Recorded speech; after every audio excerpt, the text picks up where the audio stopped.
What is up, guys? Welcome to the Think Computers Weekly Tech Podcast, and we're in episode 200. So, whoop, whoop. Yeah, episode 200. It's pretty exciting, I guess. That's a big milestone. Yeah, when we started this podcast, it's just to talk about tech, and here we are, 200 episodes later, still talking about tech. It keeps coming out. Yeah, keep talking about it, right? Yeah, as long as there's stuff to talk about, we'll continue to talk about it. With me is my co-host Ryan. What's up, Ryan? Not a whole lot. Just excited for this, and it's another Wednesday, so it's podcast night. Yeah, podcast night. I have a cappuccino. Yep, Instant cappuccino, which I'm not sure if it's all that great, but I guess it's instant cappuccino, so it can't. Yeah. If anybody knows a good instant cappuccino, let me know, because like that's not out of a pouch, or do you have like it's technically still out of a pouch or whatever. It's out of a tin, but yeah. Okay. I haven't found one that's actually tastes like a real like a good cappuccino you get at like Starbucks or whatever, but it's the best that I had. So keeping me awake here. But as always, guys, this podcast is brought to you by Amazon. Just go to thinkcomputers.org/Amazon. And if you happen to purchase something that gives us a little kickback and, of course, keeps the podcast on going, I'm ready to buy some stuff on Amazon. I was looking at some stuff lately. And I've been looking for a TV, and the prices of TVs have dropped significantly. I was looking at a TV maybe in the summertime. That exact same TV is like $400 difference now, which is, I think, a lot. I mean, it seems to be that that's just a decent amount of time. Yeah, there was like some TV, I think at Best Buy coming up for Black Friday that was going to be like $200 or just a little under. And it was like, I don't know, not a big name brand. It was Insignia, which is kind of one of their house brands, but it was, an Insignia 50-inch 1080p TV for $199. So I've been looking at like a 50-inch 4K Samsung. Mm-hmm. That one was like $7 something when I was looking in the summer, and I believe it's like $399 right now. Yeah. And it's like I know how much I wanted to spend, and now like I'm like I can get the higher end model now. It's kind of cool, right? Yeah. And I'm still waiting for Black Friday and Cyber Monday to see like what I can really do. But I mean, I'm pretty excited to get a new TV. So yeah.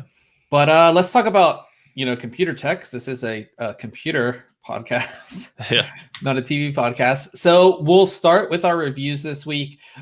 Two completely different products, but two really interesting products. And the first one is one that I'm actually sitting in right now.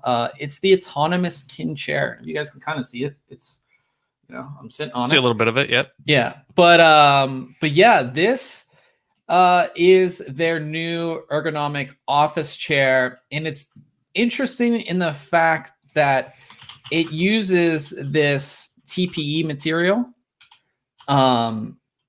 which is basically a mix of rubber and plastic for the back.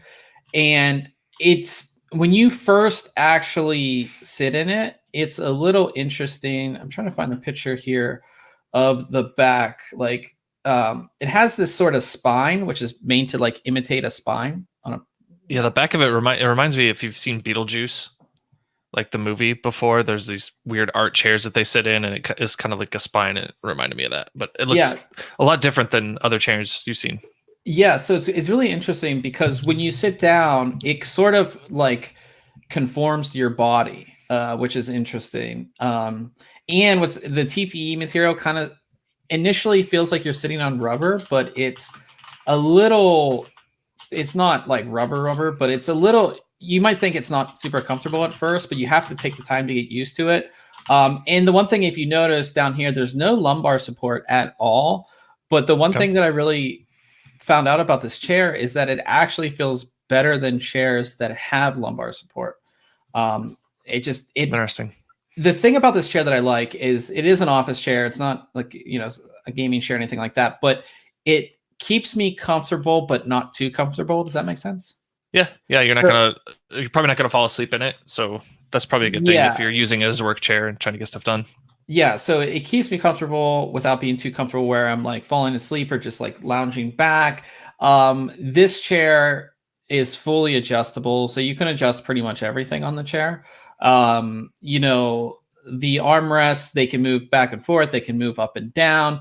The back of the chair can, of course, be set back and forward. You can actually set the adjustment on how much pressure it takes to lean back the chair too, which is kind of nice.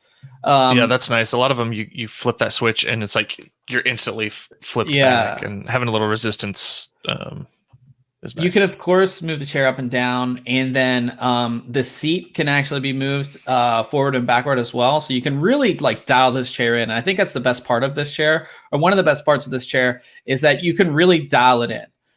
You can set it. You can set everything. There's a lot of different settings. So with most chairs that you get, especially like ones that are like, you know, like $100 you get from, you know, Best Buy, or does Best Buy even sell chairs? I haven't been to Best Buy. I don't know if they do anymore. Yeah, I don't know. But you know, from places like Office Depot maybe or something, you know, that are $100, you typically get the option to move the chair up and down and adjust the backrest. That's it.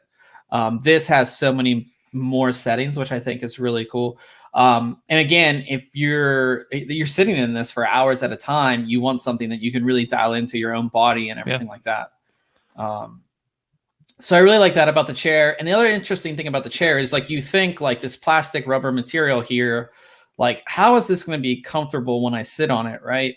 But it has this sort of coil spring design under it that's also made of the same material that is sort of like, think of like a mattress, right?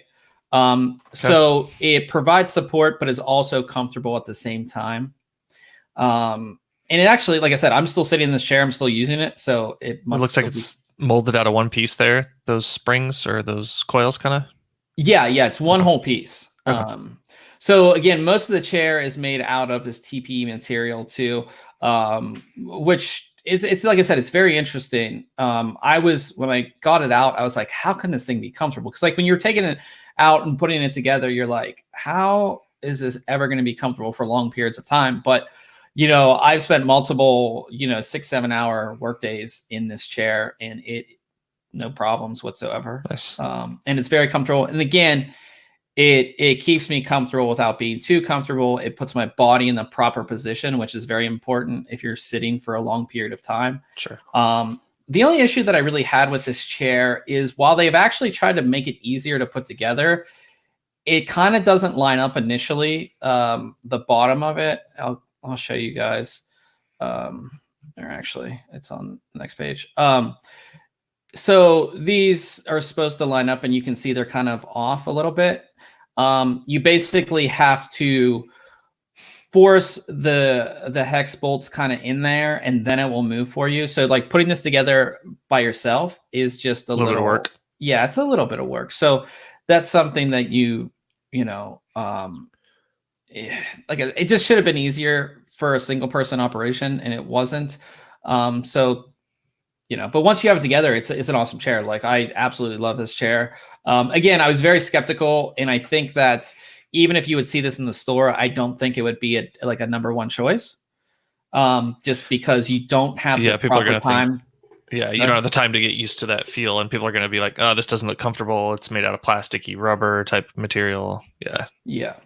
But once, like I said, I've been using it for a while. I really like it. What's great about Autonomous is they have a 30-day, no questions asked, like, return policy. So you get this chair, you try it, even I would say like a couple weeks, you should really know if you like this chair or not. And if you don't like it, you send it back, no questions asked. Cool. It's pretty awesome. So definitely check us out. I think this chair is around it's $419 right now. Which I think, for the amount of, customization as far as like dialing the chair in that you don't get with other chairs, how it actually puts your body in the proper position. I think that's really important as well. No headrest though. Right? No headrest. So that was so I don't feel that I need a headrest with this chair, because like when I'm sitting here, like I'm sitting in it right now, like I feel like my body, your shoulders. Yeah, it sets my shoulders and everything like that. But the entire time I did this review, I was like, what if it had a headrest? And especially a headrest with this material, because for me, this material is like, it kind of is like cooler to the touch. So like, it just would feel nice to like have that on my back, like, my neck and stuff. Okay.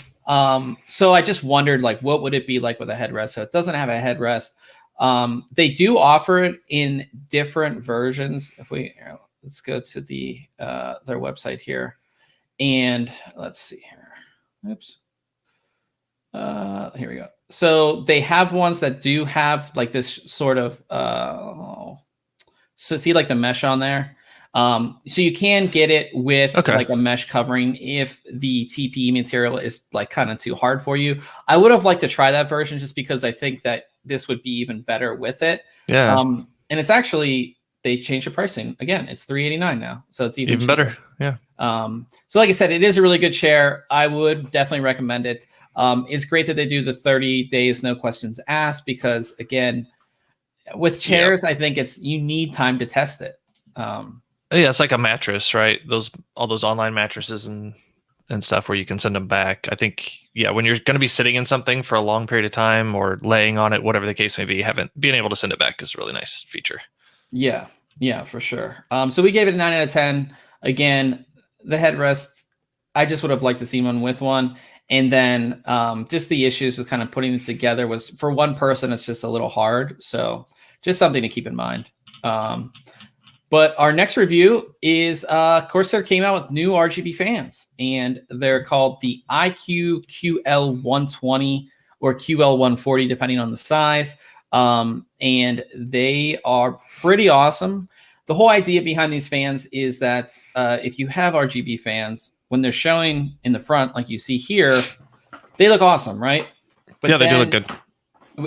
Especially if you have cooling on the bottom of your case as an intake, of course, those fans are flipped. And when they're flipped, you lose that. You just wasted money on them. Yeah, you basically just wasted money on them. So the whole idea behind these fans is that you actually have RGBs on the back. I don't know why I'm going page by page, because I can just go to the end here. But you have RGB, like basically the RGB ring that's on the front is also on the back. Okay. So they went from, I believe in the previous version of these, there was 16 RGB LEDs in the fan. They're what, 34 now? Yeah, 34. So they more than doubled it. And these just look amazing. And what's really cool is like you can turn off the front illumination rings if you want. That's kind of cool. So like here is what it looks like with the front illumination turned off, that's cool how it glows through there, gives it a different look. Not as bright, I guess, a little more muted. That's a nice feature. And like they sell them in a bunch of different packs. We got the 3-pack that comes with 3 of the fans plus the lighting node core, which is basically an RGB controller. You plug the RGB controller into a USB 2.0 header on your motherboard, and of course you can control everything with Corsair's iQ software. All of the fans come with proprietary connections. That makes sense. Yeah. Just for the fact that Corsair wants you in their ecosystem, they don't want you connecting this to another controller, blah, blah, blah, blah, blah. Sure. Which just makes sense. But I think these are only $10 more than the previous fans were. So you're getting for the pack or individually? For the pack. Okay. So you're getting twice as many RGBs per fan for $10 more, which seems like a good deal. And I think these will be their flagship RGB fans going forward. Again, you can see what these fans look like. The back of them, they actually look good. So how do they sound? Are they pretty quiet? They're pretty quiet. Yeah. The only thing about these fans, which has been a thing with Corsair, and I've talked about this multiple times, is that these fans, they do have the RGB controller, but you have to connect these to either your motherboard or another fan controller. I wish that Corsair made a fan controller and an RGB controller in one. That's like current. That worked very well with iQ, and you didn't have to do all this extra stuff. I think they do. The Commander Pro, I think that's what it's called. It's not very current. That was out before iQ came out, I believe. So I wish they just I wish with this kit, like a lot of these RGB kits that we get into review, they do actually come with a fan controller. And it would be nice to control all of my speeds for my fans individually through iQ, and you don't get that with this, which like I said, I just would have really liked to have seen that all together. But all in all, like I said, they're like $10 more than the previous ones were, and you're getting double the amount of RGBs. And if you are planning a build where you are going to have intakes coming up from the bottom, it just makes sense. Like these just look awesome. You know, from the, I guess, behind, I guess. So definitely check out the review. Highly recommend these if you're doing RGB, and if you're in the Corsair ecosystem. That means that, you know, anything that works with iQ, whether it be like gaming accessories or their AIOs or anything like that, it's all going to work through iQ. So you have one piece of software for all of your RGB lights and everything like that. So very nice. Yes. So definitely check that review out. And we'll go to our video this week. And it took me forever because I shot this video wrong like three times. But I took a look at the Asus ROG Crosshair 8 motherboard. Such an awesome motherboard. Yeah. Probably one of the most popular X570 motherboards there is out there. We talked about it when I actually did the written review. This time I did the video on it. So if you want to see it in all its glory in video, definitely check out that. We'll have it linked in the show notes. But just a great motherboard and an awesome motherboard to shoot. Like I was to say, that looks awesome. That shot right there is pretty sweet. I'm a video nerd, so shooting this motherboard was a lot of fun too. But I had to shoot it like 4 or 5 times because I took this bottom M.2 cover off. I forgot to put it back on, and I had to reshoot the entire thing. And shooting B-roll is not fun if you have to do it twice. So yeah. But definitely check out that video. We'll have it linked in the show notes, but had a lot of fun shooting that. And again, it is a really great motherboard. We have the video plus the review, written review, so you guys can go ahead and check that one out. And then we have Case Mod Friday, and it's kind of funny because last week we had you kind of went that route twice, huh? Yeah, we had a build that was done inside of a suitcase. And this one is technically like it's made to be sort of like that, just for the fact that it's called War Machine Case Suit. It's the case suit from Iron Man, and I think it's done really well. Like it looks really good. It's kind of like the one thing I like about it is like it's sort of made to be like a laptop, but there's actually a full water cooled system inside. Which I think is really cool. Here you can see the back of it. So, you know, and it does have a screen in it and everything like that, which I think is really cool too. But it's actually a fully functional PC that is custom water cooled, which I guess it is larger than a laptop, but still for something that you could technically carry around, cool.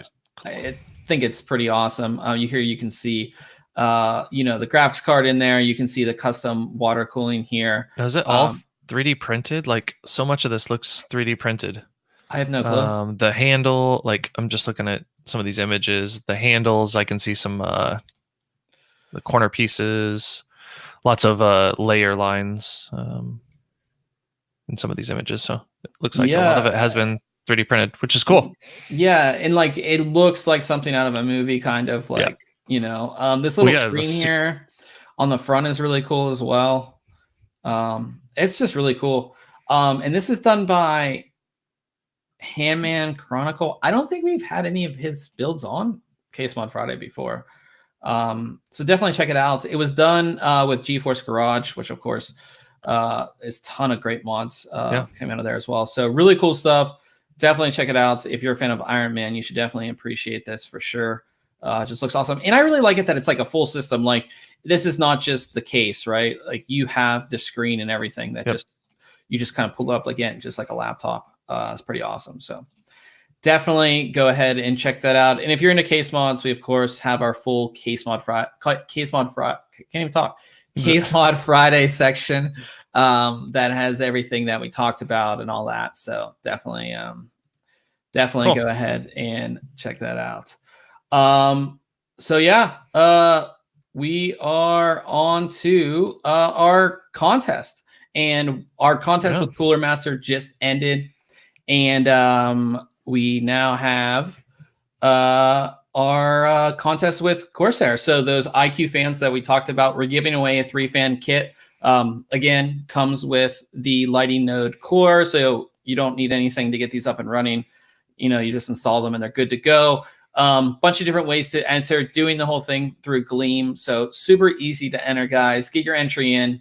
And yeah, just something to give back to you guys for, of course, being part of our community and everything like that. So Very definitely, definitely go ahead and check that out.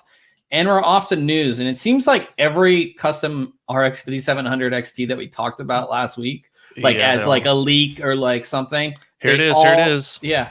They all got announced this week.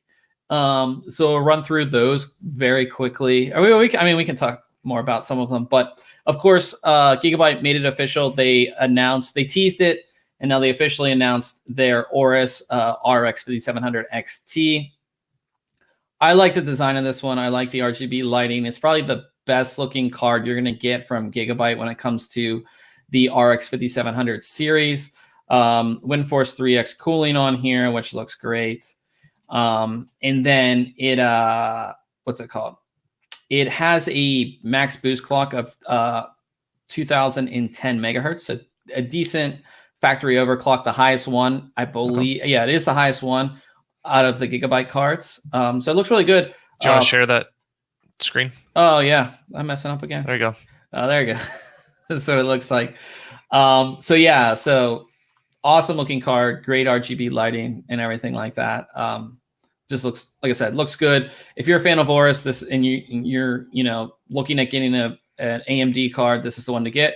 I don't know if they're gonna make like a WaterForce card. I haven't seen anything yet. So if you're holding on for the WaterForce, I don't know if it's coming. But you'll definitely, like I said, this card's awesome. There's definitely water-cooled cards coming or available, which we'll talk about. So, there might still be a chance for them to release one. Yeah. And then we move on to Sapphire. We talked about this card last week as a leak, the Nitro Plus. So they officially announced the Nitro Plus special edition. Basically, it does come with their ARGB fans, which you could buy as an extra or an add-on to their Nitro Plus card. But this, of course, is a special edition, so they come with it, which I think, again, as I talked about last week, like it was missing on that card. Yep. So you get the fans. It does have a factory overclock of 2035 megahertz. So that's even higher than the Aorus card.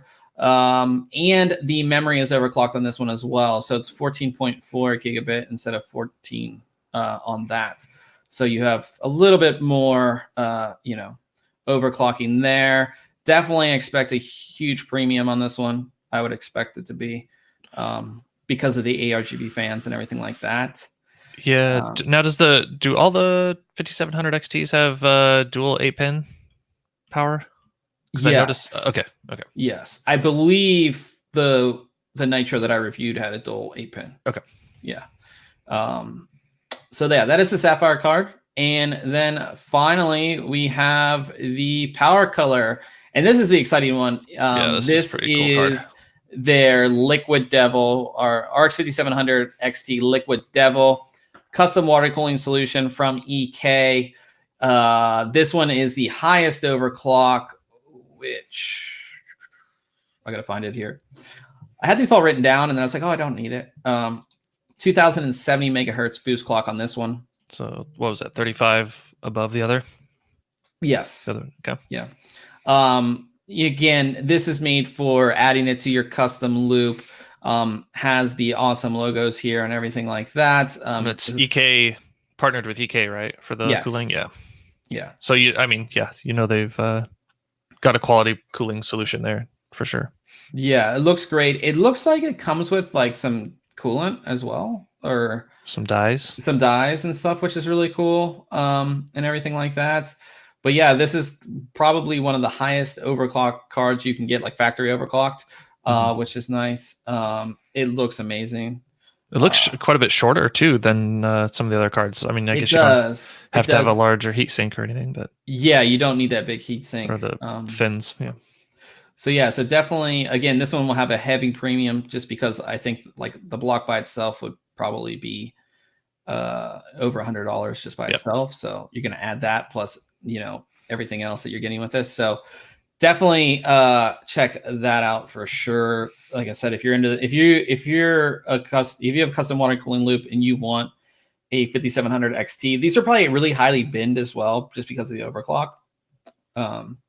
So it's definitely a card that you're definitely gonna want to check out. So yeah, and then that brings us to some possible launches that we could see at CES, and I'm actually excited for this because I know last year we had the 2060 and we were at the Nvidia press conference and everything like that, and it was cool, but it was like a 2060. Like it wasn't a big boy card, and I don't think at CES hasn't been like the big boy card show. Really, no.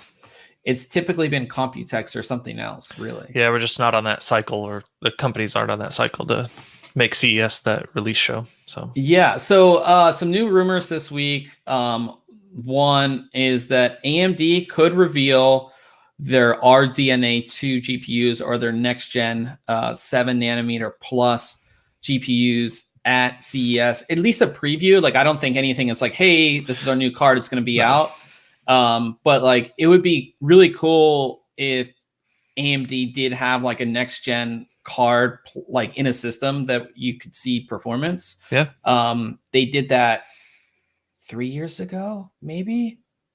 It was first gen Ryzen plus whatever. What was the card at that time? With first gen Ryzen? I mean, it would have been Vega? I don't think so. I don't know what it was. So that was 2017. Yeah, they had them both together in a system, and it was nobody really knew, and it wasn't even at the main show. It was at one of the smaller press events. But it would be cool if we saw something from AMD on next gen graphics at the show, especially because we'll talk about the next story. Nvidia might have something big planned to announce at the show too. So seeing something GPU wise from AMD at the show would definitely be awesome, because again, we're not gonna see Ryzen 4. I was gonna say, yeah, we're not gonna see anything extreme or super interesting, I don't think, CPU wise. So hopefully, a peek at 7 nanometer plus would be nice. Yeah, so that's definitely something exciting to look forward to. And then the next one, of course, is from Nvidia, and they've had their Super Series for a while, and there hasn't been an RTX 2080 Ti, and the whole reason I always thought was just because, one, it's not needed, and two, you would more or less cannibalize the Titan RTX. You just would, because how much more can you take? It's just weird. The margin between them is so slim that but I can't say this guy's name. This guy on Twitter, I'm not going to try to say his name. He's been really good with Nvidia rumors in the past. So he put this out there that Nvidia could release an RTX 2080 Ti Super, which would of course sit above the RTX 2080 Ti in the product stack, but somehow be below the Titan RTX. They say that it could enable all of the CUDA cores on the TU102 silicon. It would use faster 16 gigabit GDDR6, which would actually make the memory bandwidth faster than the Titan RTX. I don't know if if you guys have been watching this podcast for any length of time, the Super Series is something that I'm not a fan of. I'm just because I don't think it needs to exist. You've said that a few times, yeah. Yeah. But it's just going to be hard to slot this in, and hard to slot it in where it makes where it feels like an upgrade. Again, the 2070 Super, out of all the Supers, the 2070 Super is the one where you felt this is a nice upgrade over the 2070. Right. You're getting more performance, but if it's anything like the 2080 Super, where you see 5 to 6% better performance, it's why does it need to be there? But based on this rumor, you can assume that Nvidia will have an announcement at CES, because that's just what's coming up. Yep. And that's the platform to do it. They don't have anything really big in the works that would be a CES thing, a big announcement, rather than their car stuff. So it would be nice to see it, to have something pretty substantial, and of course bring the prices of the 2080 Ti down more, which I like. Yeah, I mean, it feels like they've got to have something up their sleeve in order to make this part seem worthwhile. Yeah, it just, again, it has to be more than like that 5 to 7% increase. If Right. it's not, it's just you're going to be able to get that in overclocks, possibly with just a standard 2080 Super, and so I don't know. Yeah, I just, again, the Super Series, I'm just not a fan of. But if we do see it at CES, we'll definitely let you know because we will be there. So pretty excited for CES coming up. Yeah, I'm ready. But yeah, talking about stuff that's coming up. Third generation Threadripper will be out this upcoming week, which is exciting if you're looking to pick that up. And that means that first and second generation Threadripper prices have been dropping like crazy. And it's kind of insane. Like, I know the performance isn't comparable to, like, first gen Threadripper performance isn't, the IPC isn't as impressive as like third gen Ryzen, but you can get a Threadripper 1900X for $150. That's crazy. I can see if it's still the same price. Like what was that? Yeah, it's $150. I don't know what it was launched for. You can look that up if you want. Yeah, I'm gonna find that. It's $150, which makes it cheaper than a Ryzen 5 3600. And then the 12 core 24 thread Threadripper 1920X is $200. That's pretty awesome. And you can get like X399 boards for pretty cheap. If you're like looking to get into high-end desktop, whether it's for multimedia stuff, whether you need a lot of PCI Express lanes, like now's the time. And like these processors aren't bad by any means. Like they're not really all that bad. And like they'll last you more than a longer period of time than a mainstream processor will. 550 is what it launched at. Yeah, so it's $150, which is and again, you're getting 64 PCI Express lanes and quad channel memory. Yep. And everything like that. And X399 boards are not all that expensive and they're fully featured. So yeah. It's very cool. Yeah, and the 2920X, which again is 12 core 24 thread, is only $369, which is again good deals. So if you're looking to upgrade the high-end desktop on the AMD side, first and second generation Threadripper prices are looking good. And that's what those are at right now. It's possible that with Black Friday and Cyber Monday, those could drop even further. Like if that 1900X went to 99, I'd just buy one. I mean, even like 125, possibly. Yeah, 125, I would buy one just to build a high-end desktop system, just to have it. I feel. I mean, not just to have it, but like for testing and other stuff. Yeah. Like, why not? I mean, that's just crazy to me. So yeah, if you're looking, definitely keep that in mind because again, if you need PCI Express lanes and stuff like that, the platform's not all that old and the performance is still really good. So yeah. And then Deep Cool, coming, we haven't talked about all that much this year. They came out with something that I'm actually a fan of. It is kind of like gimmicky, I guess. So I didn't really pay attention to this news story, and I'm gonna pay a little more attention now because at first I thought it was just an RGB GPU holder, and I was like, what? This is just horrible. But it's a power routing, which I can totally see value in. Yeah, so keeping things clean. So yeah, so one, you look at it, you're like, oh yeah, it's a GPU holder, or support that has RGB lighting. I like RGB. Oh yeah.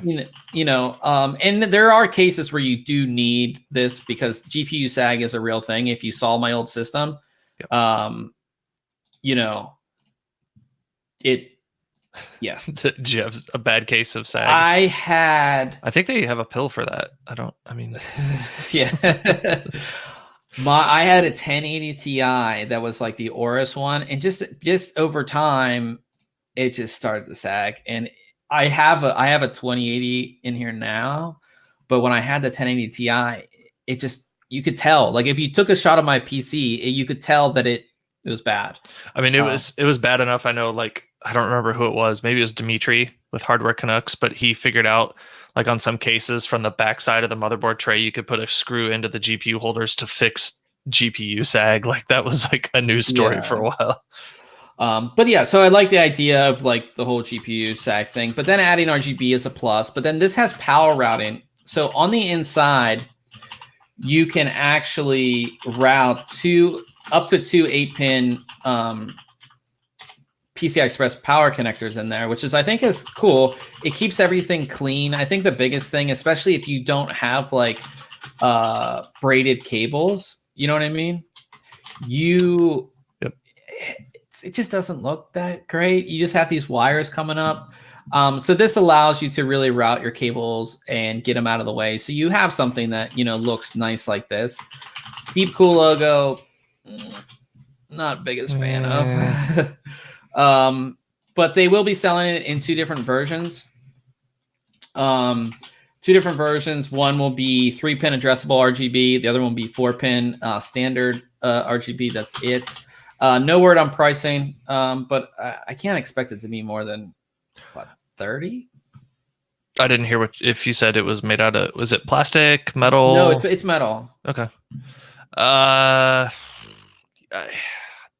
could, man, I don't know.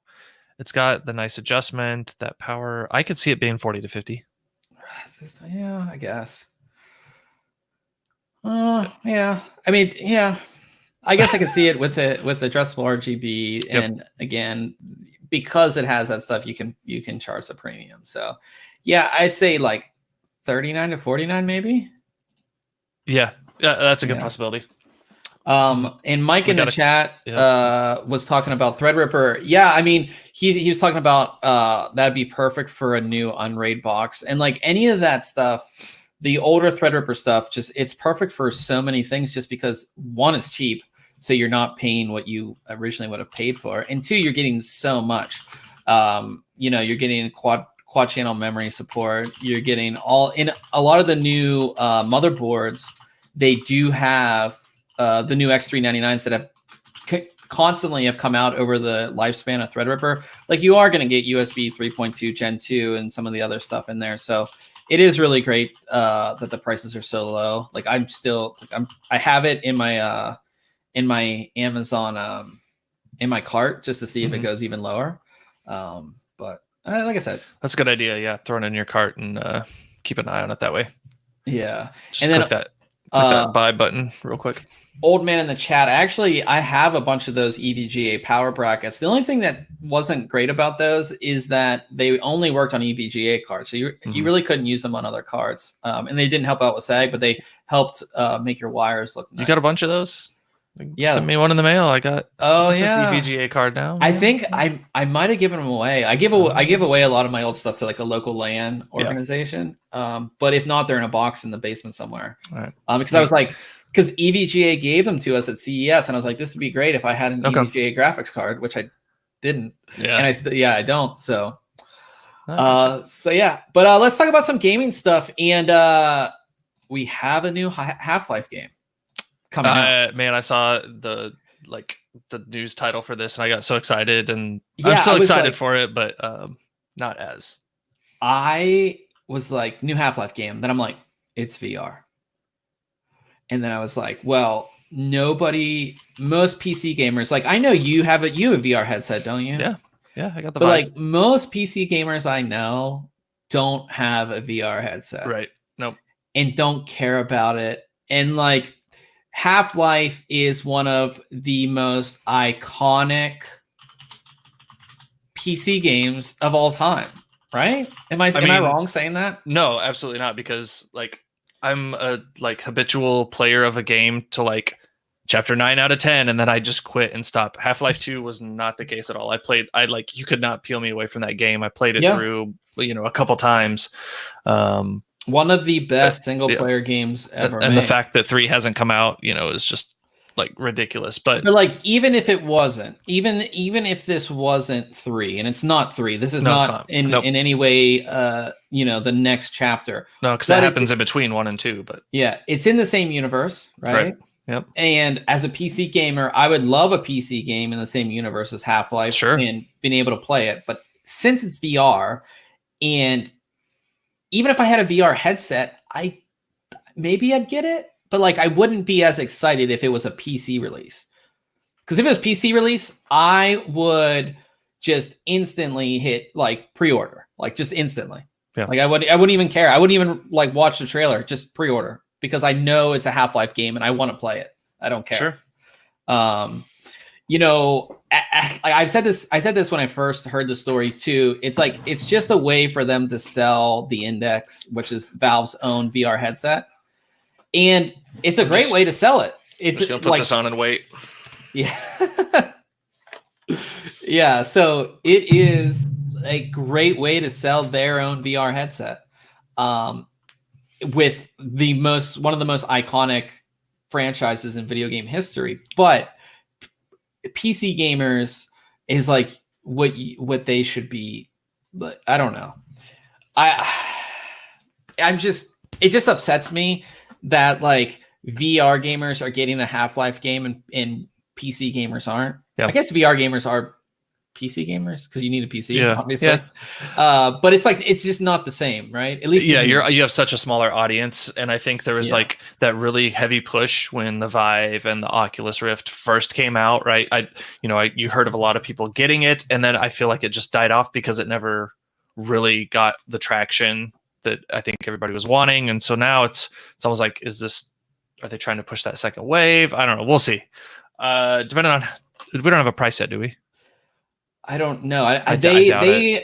So our story is when it was a rumor, and they did announce it. They said you'll see it on November 21st. Yep. I don't know the price. I don't care about the price. I'm just like, again, I want this to be a PC game. Yeah. You know what I mean? I just do. I would play a single player Half-Life game any day of the week. If it's new, if it has a new story, like, and I don't know. Maybe this is just like, obviously they have the hardware and they want to sell the hardware, and this is a great way to sell the hardware. I don't know. I mean, for me, I'm gonna have to probably get their new controllers, because I think I read somewhere that this had been kind of configured or designed for their new Knuckles type controllers. Okay, you can get the game and tell us what you think about it. We'll see. But this does open the question too, is like in the chat talking about like a Portal type game with like the puzzles and stuff. Like that would be extremely fun in VR. I think a game like that would be great in VR. That seems like so long ago playing Portal. Oh, I know. Yeah.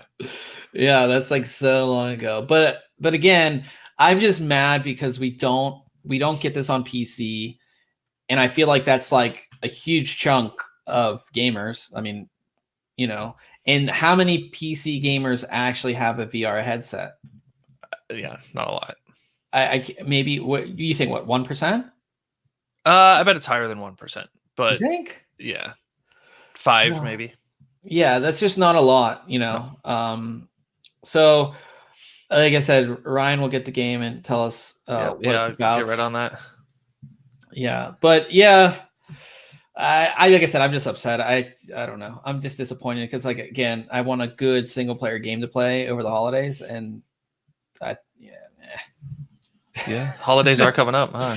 Yeah. So I think it's gonna be Star Wars. Honestly, like I watched some people play it. I love Star Wars, obviously. But the game looks good, and so many people are like, because it's made by Respawn, who did what's it, Apex, Yep. And it just looks good. The game looks good. It looks like a good single player game, which I want a game like that. So that might be my game. I might pick it up. I almost bought it today, actually. You haven't had time for games lately. You gotta make some time for them. I know. Well, we're gonna play later tonight, so we're gonna jump. Right. We are jumping off YouTube and getting on Twitch. Probably, not like, I guess like maybe right after. It'll be pretty soon right after. Yeah, pretty soon right after we're done on here. We'll be playing some games. What games are we even playing? I think we'll just start with Apex. And we'll go start from with there. Apex. I see. I was gonna buy the Star Wars game so I get the Stormtrooper thing on Fortnite just to make you mad that you didn't have it. Yeah, I had to do it. Yeah. But that is it for our news this week, guys. Talking about what we have coming up next week. I didn't get my one review done that I was supposed to get done this week. And it happens when you're busy. Holiday busy, time, man. So I went shopping for like stuff for the house, and like we got a Christmas tree and all this stuff, and like it's not even like super holiday. Like it's what 2 weeks before Thanksgiving. It's a week before Thanksgiving. Well, like when we went, it was this past week, so it was like 2 weeks before Thanksgiving, and it was already crazy. Yeah, and I got like it was in traffic and all this stuff. I buy everything on Amazon. Don't leave the house. I'm gonna try not to this year.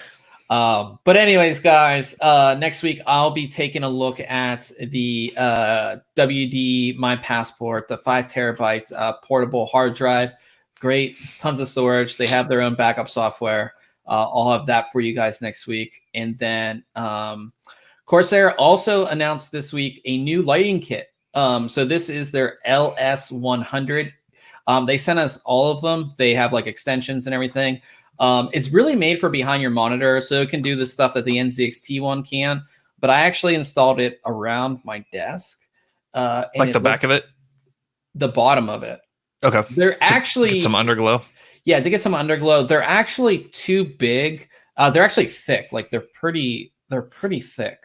So like they would stick out and not look great on the desk the way that I wanted to have them configured. So I put them under the desk and they really light up the bottom of the desk. But it's just it's smart lighting kits. What's really interesting too is like the way they're designed, which I'll go to in the review, but they're not like your typical like RGB strips. Like the whole thing is diffused. So it's not like you can see the LEDs or anything, which actually makes like the coverage better, I would say. So you don't see the individual LEDs. It's just like one continuous thing, which is really cool. Of course, you can control it with an IQ. And the one thing that's really cool about these is that you can control each individual LED in each strip. That's what I really like is like we're at the point that all these RGB products are now ARGB and we can control individual ones as opposed to like, well, it's cycling through colors now. Like in that video that's kind of playing down below, they've got that rainbow going across. You can really customize it. So. Yeah. And in the chat, you guys are talking about, like the game might be $20 on VR, but then I have to buy like how much is like a decent VR headset? I don't even know now. I mean, 700? I think you can get the Oculus units for cheaper than that, but yeah, so like that's like hundreds of dollars. Yeah, like I already have like a couple $1,000 PC, so like I want to play the game on. I want a PC game. Just like leave it at that. So yeah, and then I'll be taking a look at a pretty beastly CPU cooler. If the picture loads, here it goes. On Cooler Master's Master Air MA620M. Big. What's really interesting about it is it's these two huge heat sinks with a fan inside. So when you have it installed, it doesn't even look like there's a fan, but there is a fan in there pushing air. Pretty big. It does have their RGB lighting too, which looks really cool in your system. Made for the higher end processors and everything like that. Six pretty large heat pipes over there as well. So I'll be taking a look at that too. So lots of cool stuff coming next week. And yeah, so we get to the end of the podcast and we talk about if we did anything cool this week, saw anything. Did you do anything? You had to do something. Man, I don't think so. No, and I know I didn't because we had podcast last week. I was busy Thursday and Friday. Didn't do anything. I didn't even use my PC over the weekend. Worked late month. No, I haven't had any time. This is the first time I've really used my PC since. I've done a lot this week. Yeah. One, I watched a new Star Wars show, Mandalorian. I've heard it's great. It is really good so far. I just like we talk about like stuff being in like the Half-Life universe, like more Star Wars is better. I don't care what it is. It's not. I guess you could. I don't. It's not like as like you're watching a movie, obviously, but it's a Star Wars show in the Star Wars universe, so I'm a fan of it. It's good so far. 2 episodes. Third one comes out, I believe, either tomorrow or Friday. I forget what days they get released. yeah, so yeah, I need to get on that Disney Plus train. I'm on Verizon, so I can get a free year. I just, have it. Yeah, do that. We are using my girlfriend's sister's line. Shh. Yeah, don't tell anybody. So yeah, and then I finally put my monitor on a monitor arm and everything like that, which is really exciting. Oh, you did some cable management, didn't you? I did cable management. I have a video coming out this next week that goes over all of that. I spent all day doing it, and most of it was the cable management. That's how bad the cable management was on this desk. But it's all part of like upgrading the Office series that we're doing on the YouTube channel.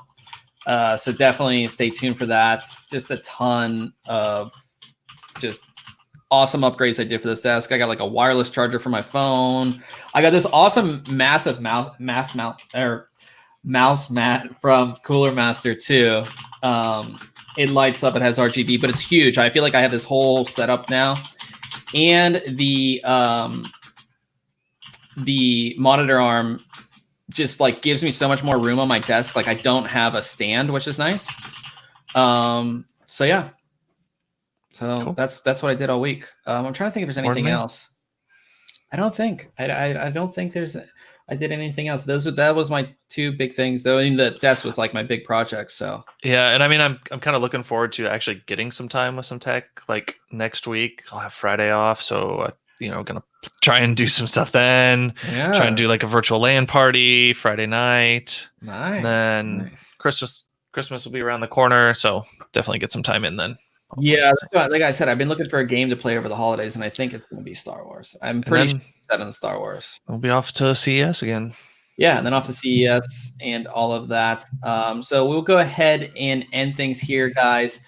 As I always say, yeah. Well, one. Yeah, one. ThinkComputers, all one word, on your favorite podcasting app or software. Our full show notes page is linked in the description below, and you'll see it on the podcast notes as well.